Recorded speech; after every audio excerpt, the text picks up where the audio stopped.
রাগের মাথায় আপনি সন্তানকে বললেন তুই মর, ফেরেশতারা বলল আমিন। তোর ভবিষ্যৎ অন্ধকার, ফেরেশতারা বলল আমিন। রেগে মেগে আপনি আপনার মেয়েকে বললেন জীবনেও তোর কপালে স্বামীর ভাত জুটবে না, ফেরেশতারা আবারও বলল আমিন। আচ্ছা, আপনি না সেই ব্যক্তি যে তার নিজের জীবনের চাইতেও সন্তানকে বেশি ভালোবাসেন? আপনি না সেই ব্যক্তি যে তার সন্তানের জন্য হাসতে হাসতে নিজের জীবনটাও দিয়ে দিতে পারেন? আপনি না সেই ব্যক্তি যে আল্লাহর কাছে নিজের চাইতেও সন্তানের জন্য বেশি দোয়া করে?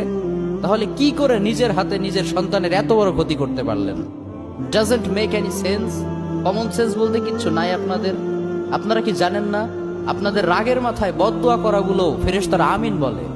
দাওয়াতুল ওয়ালিদ আলা ওয়ালাদি, বাবা মা তার সন্তানের জন্য যেই দোয়া করে সেটা ভালো হোক কিংবা বদদোয়া হোক, আল্লাহ সেটাই কবুল করে নেয়। এজন্য খবরদার, নেভার কার্স ইউর চিলড্রেন। রাগের মাথায় কখনো সন্তানকে অভিশাপ করবেন না। খুব বেশি রাগ উঠে গেলে তার জন্য উল্টা ভালো দোয়া করেন। কাবা শরীফের একজন ইমাম আছে, ইমাম আল কালবানি। তার মায়ের যখন প্রচন্ড পরিমাণে রাগ উঠে যেত, সে তার ছোট্ট